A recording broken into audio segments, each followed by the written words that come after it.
I'm a doctor, the person patients come to when they're desperate to find a reason to live. But for 6 long months, I couldn't find one for myself. I spent my days helping others untangle the darkness in their minds, yet I was trapped in a maze with no way out. Every morning I woke up and asked myself, if today were my last day, would I feel any regret? And the answer, horrifyingly, was no. So what could bring someone with a career, a reputation, and years of psychological training to the edge of giving up? How does someone who understands the human mind so well end up losing her soul? My name is Lauren Mitchell. I was 51 years old at the time. I had been practicing psychology for over 2 decades. I had been honored in my field. I'd spoken at major conferences. But after the sudden death of my husband, something inside me collapsed. I kept showing up for work. I kept smiling. I kept prescribing medication. But I no longer believed in anything I had ever taught. I didn't believe in growth. I didn't believe in healing. I didn't believe pain had meaning. Because if it did, then why would a good man like my husband be taken so soon? And if souls were real, why hadn't I felt his presence again, not even once? I began living like a breathing corpse. At home, I didn't turn the lights on. I ate cheap canned food. I made excuses to avoid social gatherings, pretending I was too busy. There were nights I sat in front of the mirror for hours, staring at my face and asking, who is this woman? What is she even living for? What does she have left to lose? One time, I drove across a bridge on the highway, and for a few seconds, I thought, if I turn the wheel to the right, would anyone care? But I didn't die that day. I died on another day, a day that seemed completely ordinary. I left home for a routine therapy session.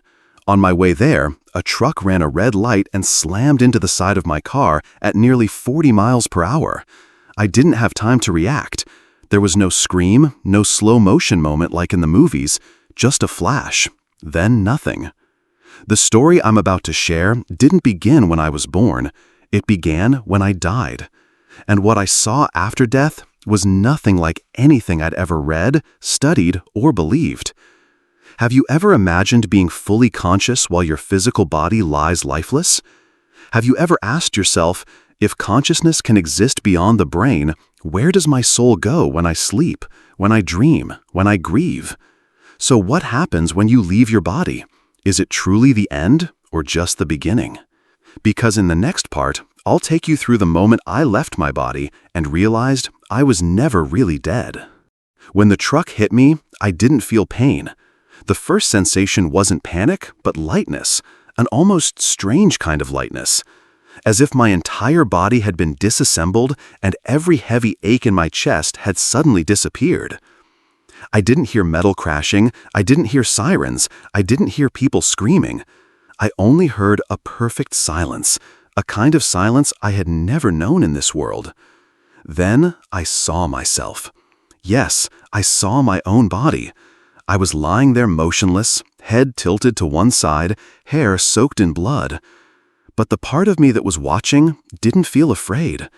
It was like watching an old movie, already knowing the ending, but calmly observing it unfold. I hovered above the scene, without feet, without hands, but I could see everything with more clarity than ever before. I saw the paramedics arrive. I heard them say, no pulse, no pupil response. They were talking about me. And yet I didn't feel threatened. Instead, there was a force pulling me gently away from the scene. Not a physical force, but more like how early morning sunlight pulls you out of the shadows. I was being drawn into another space, vast, without walls, without any familiar colors. Just a velvety blackness, warm and peaceful, so deeply comforting that I felt my heart melt. I didn't know where I was drifting, but I didn't want it to stop. With every step, I drifted farther from the old world and closer to something deeply real, deeply ancient, deeply true. I wasn't alone there. I couldn't see any faces, but I could sense other presences surrounding me, holding me, embracing me, asking me without words, "Are you ready?" But ready for what? I didn't know. I only knew that I wanted to merge with the light that was hiding just beyond that velvety darkness, the place where I felt unconditional love, where every question about right or wrong, gain or loss, life or death simply dissolved. Have you ever imagined a place where you no longer have to prove your worth, where you don't have to be successful, don't have to be perfect, don't have to be loved by anyone, and still you are welcomed as something sacred? In that moment, I realized that what I had always called me wasn't my name, my title, my accomplishments, or my past. Me was pure awareness, and it had never died. But the strangest part hadn't happened yet, because when that light opened, I was brought to a place even harder to believe, a place that held a record of everything I had ever thought, done, or promised, even before I was born. And there, I was faced with a single question. Had I truly lived according to the blueprint of my soul? I can't describe it in earthly language, but that space wasn't just a place. It was intelligence. It was collective awareness. It was something invisible, yet all-knowing. It didn't speak to me, yet I understood every emotion from it. I didn't see a clear form, but I could feel its gentle presence wrapping around me like a mother embracing a child long lost. I didn't know where I was, and yet I knew I was exactly where I needed to be. There was no time, no identity, no urgency. I was no longer Dr. Lauren Mitchell, no longer the widow, no longer the woman quietly fading through each day. I was simply me, without any mask. In that space, I didn't have to think. The answers came before the questions were even formed. Why didn't I feel pain? Because pain belongs only to the body. Why did I still remember everything? Because memory doesn't live in the brain. Why was I brought here? Because my soul cried out, and something hurt it. I used to believe death was disconnection, but now I understand it's the truest connection. Everything you've ever called intuition, gut feeling, or unexplained emotion, it all comes from this place. Suddenly, I understood why I had felt so alone, even in a room full of people. Because the deepest part of me had always remembered this place, but I had forgotten how to return. Have you ever felt like you don't belong in this world, even though you've lived in it your entire life? Have you ever looked into someone's eyes and felt a strange familiarity, even though you've never met? Have you ever cried listening to an instrumental song, as if your heart remembered something your mind couldn't explain? Maybe it's because a part of you has been here too. And maybe, just maybe, it's gently calling you back. I was still drifting, but this time, it wasn't that I was being pulled, I was being invited, as if someone had been waiting for me for a very long time. And as I moved deeper in, the light appeared. Not blinding, not dazzling, but warm, so deeply warm.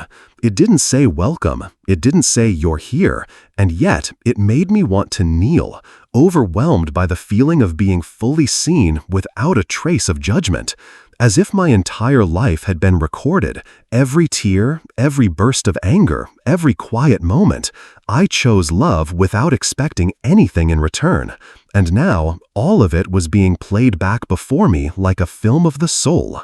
And in that very moment, I realized I was about to witness what humans call the Akashic Records. And what I saw next completely changed everything I thought I knew about life. The light slowly expanded, and I entered a place that couldn't be called a room in any physical sense. There were no walls, no ceiling, no boundaries, yet I felt as if I were standing at the center of something, a vast convergence point where all paths of information met. In front of me were not shelves of books or high-tech data panels, but streams of shimmering light, each one vibrating with a story, a memory, a journey. I didn't need to open any book. All I had to do was think of a question, and the answer would appear instantly, as if summoned by the very frequency of my soul.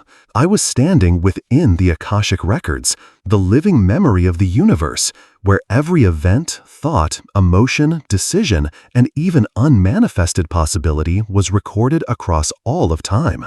I saw my memories, but not just from this life. They stretched far beyond it.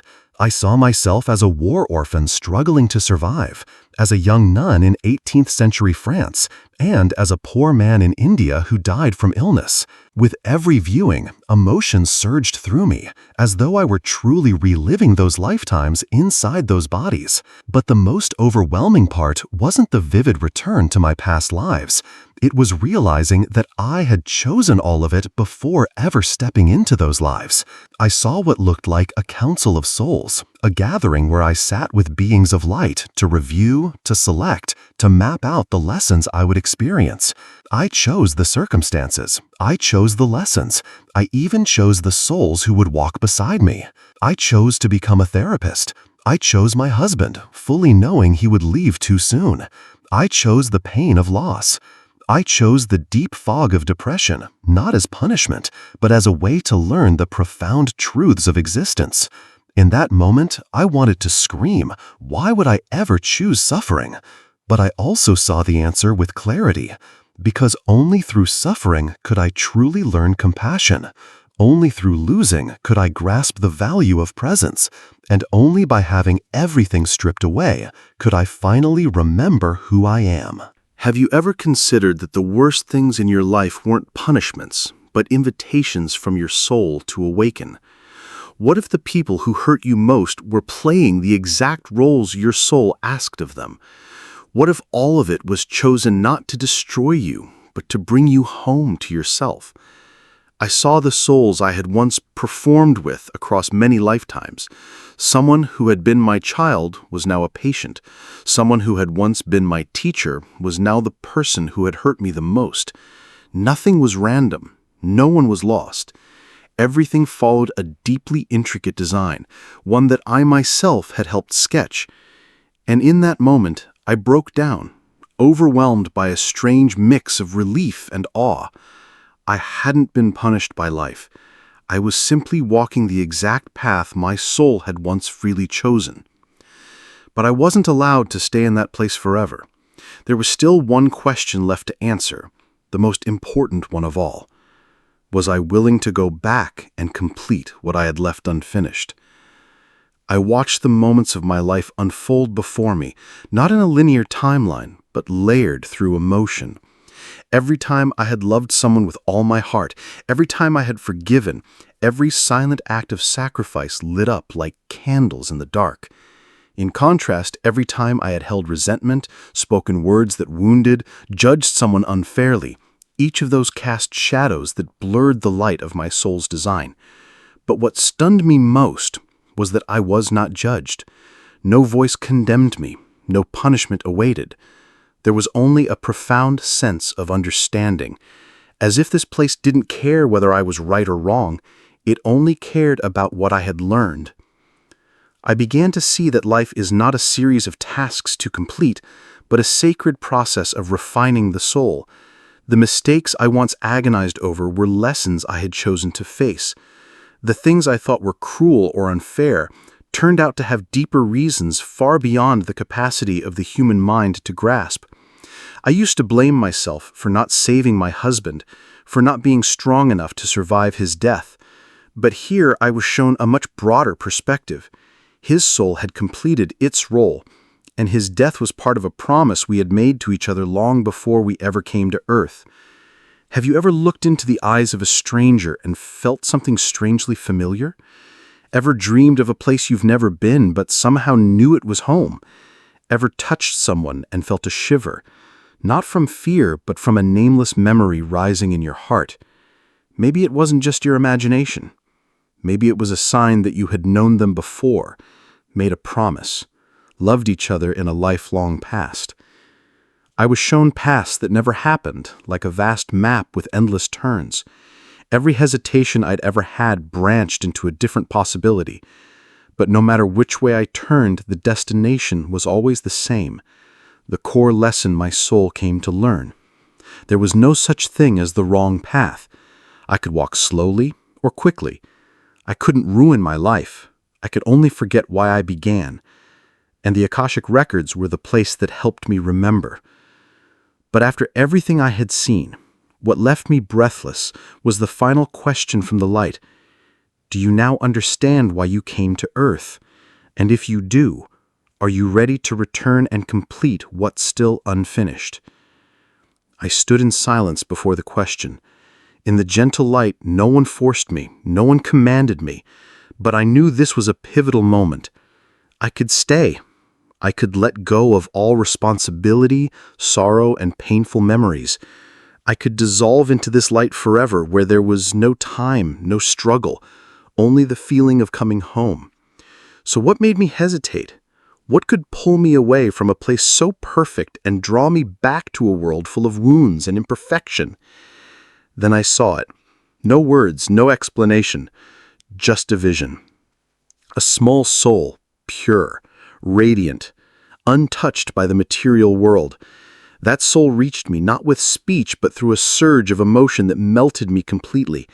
It was my child, the child that I had never given birth to. A soul that had once chosen me as its mother, but had not yet entered this life. He didn't blame me for wanting to die. He only wanted me to know that he was still waiting, that if I chose to return, he would come.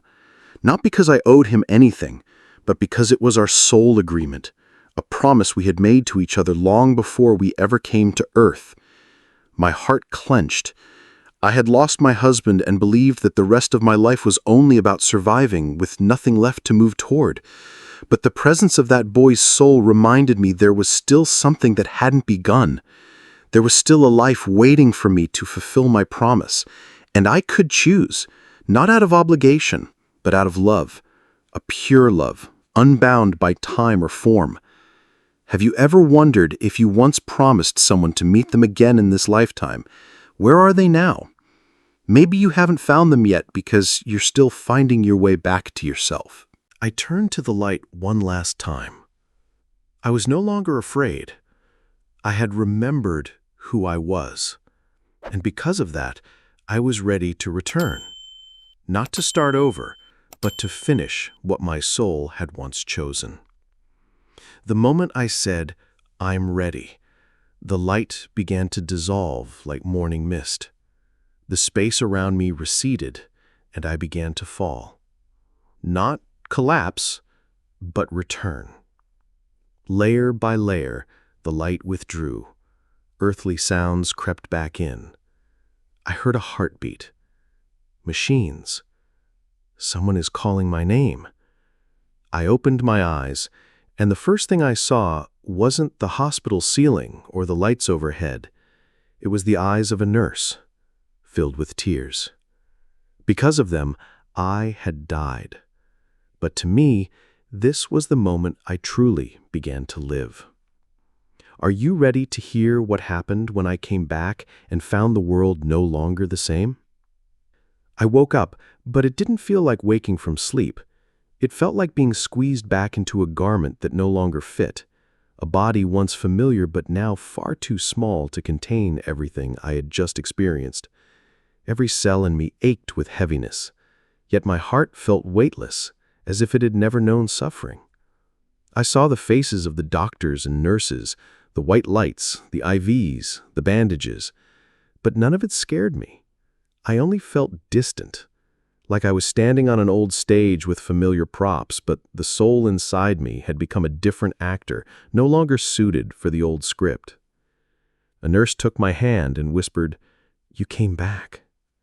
I said nothing. I simply looked into her eyes and saw the light. Not the hospital ceiling light, but the same light I had just seen on the other side. A faint reflection shining through the gaze of an ordinary human being. In that moment, I understood that light had never left this world. It had only been hidden, buried beneath fear, buried beneath worry, buried beneath our forgetfulness of who we truly are. I stayed in the hospital for 3 days. During those days, I didn't talk much, didn't eat much, but I observed. I listened to every footstep. I felt every breath. I looked at people and saw something deep inside them, wounds, hope, and questions they had never spoken out loud. Have you ever stared at someone long enough to see through their mask, into their soul? Have you ever felt an invisible connection with a stranger, not through words, but through silence? If so, you've touched the place I just returned from. When I was discharged, no one noticed I had changed. I looked the same. My voice sounded the same. But I knew that every breath from then on was a gift. I no longer wanted to live just to meet the world's expectations. I no longer needed success defined by old standards. I only wanted to live truthfully, to be present, to love deeply, and to remember. To remember who I am, to remember why I came back, to remember the promise I made to my unborn child's soul. And from that moment on, I began rebuilding my life, not through grand gestures, but by listening to each soul I encountered, as if every person was a part of the sacred blueprint I had once agreed to long before I was born. But the question is, how do you stay connected to that light while living in such a noisy world? The answer I'll share with you in the next part.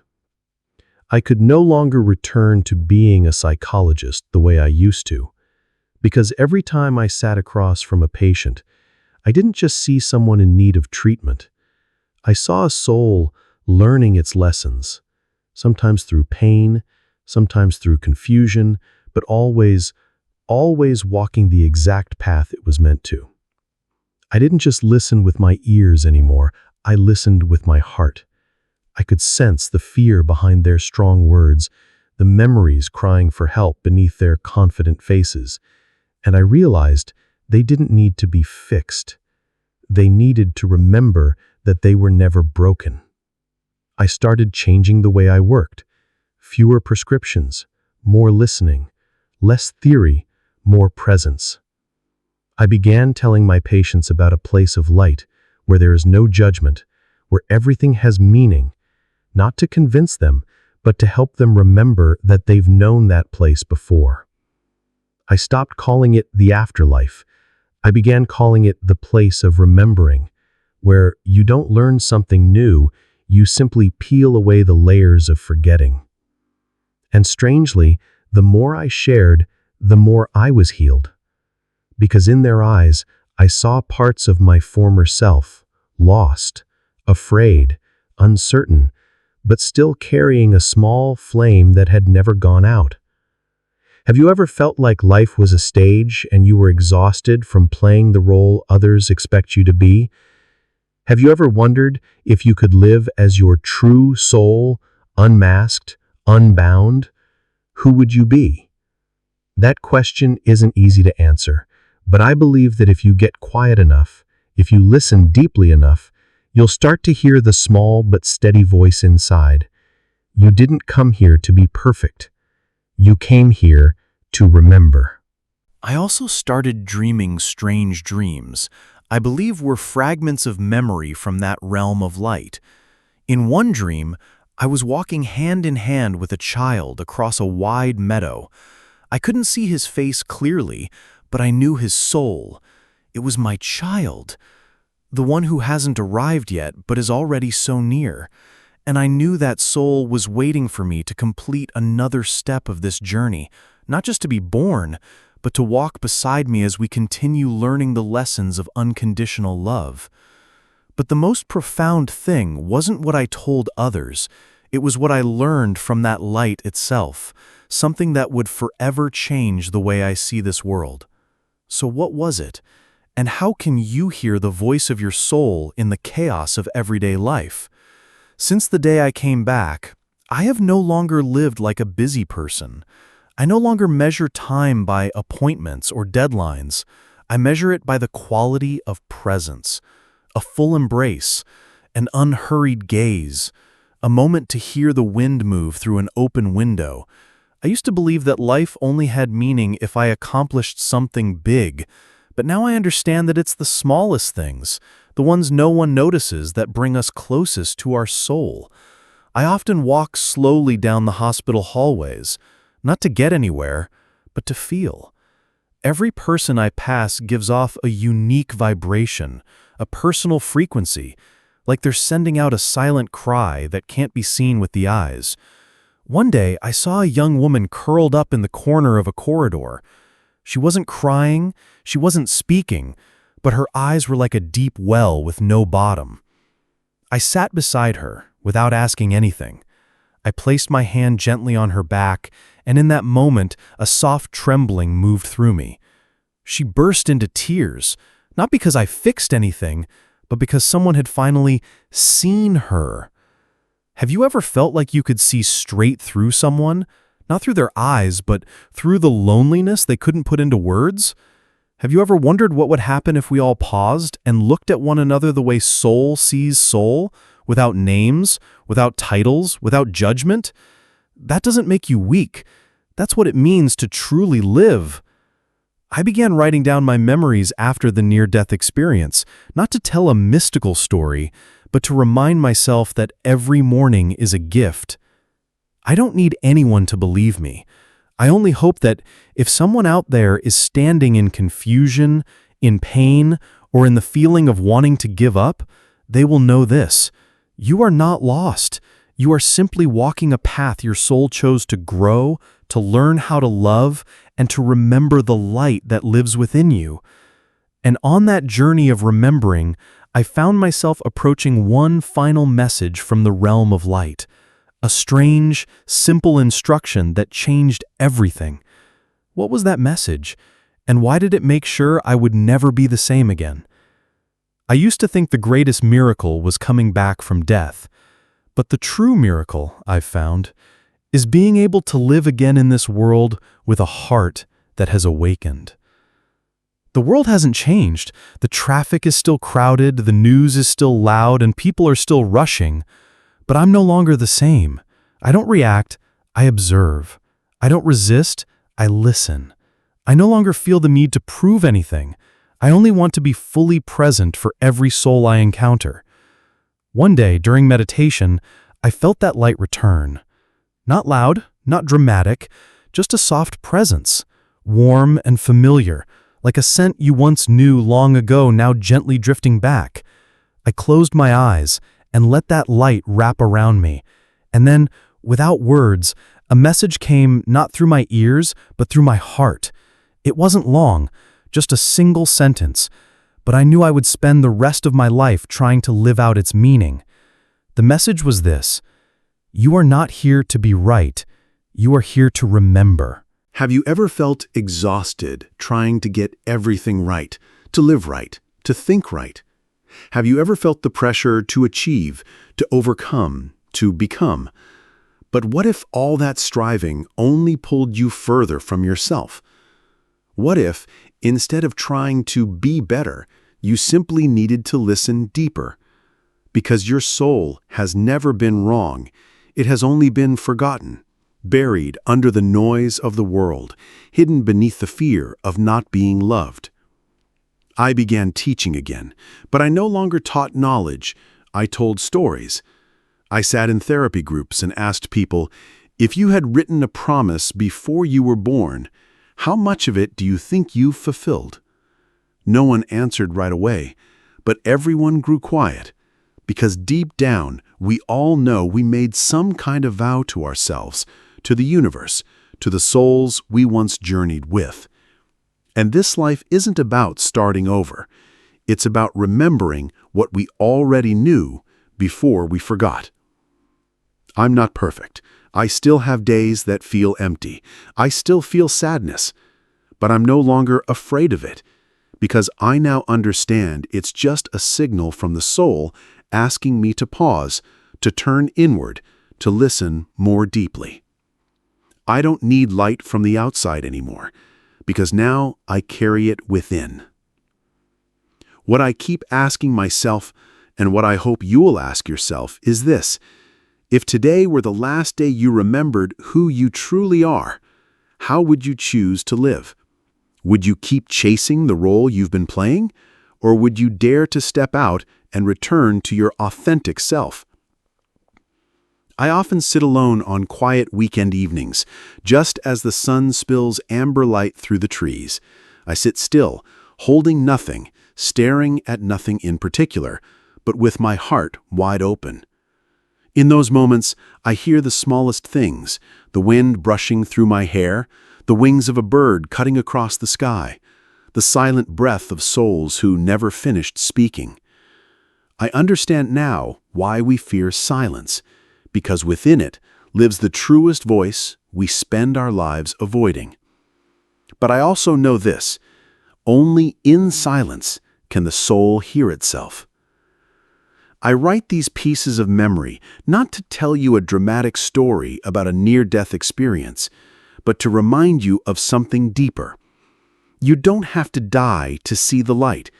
You just need to pause long enough and deep enough to remember where you were before you ever arrived here. And if you were to ask me, are you certain you truly saw everything you've just described? I would simply smile, because the truth does not demand convincing. It lives in resonance. If anything I've said stirred a lump in your throat, brought tears to your eyes, or awakened a strange sense of longing you can't explain, then maybe you already know, and maybe your soul is quietly nodding. I don't know what you're going through right now. Maybe you're facing loss or crisis or heartbreak, or maybe just a quiet kind of exhaustion that words can't touch. But what I do know is this: you are not alone. Whether you believe it or not, whether you remember it yet or not, souls are walking beside you, quietly accompanying your steps. And one day, when your awareness sharpens, you will look back and see that every time you fell, unseen arms were there to carry you. You don't need to know your life's grand purpose right now. All you need is to live with as much honesty and kindness as you can. The rest, let your soul take care of that. And if right now you feel lost, afraid, or in pain, place your hand on your heart, close your eyes, and ask, what is my soul trying to tell me? The answer will not come from me. It will rise from within you. Because you've never truly forgotten.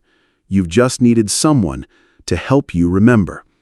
And if today I've done that, then maybe, just maybe, I've fulfilled the promise I once made.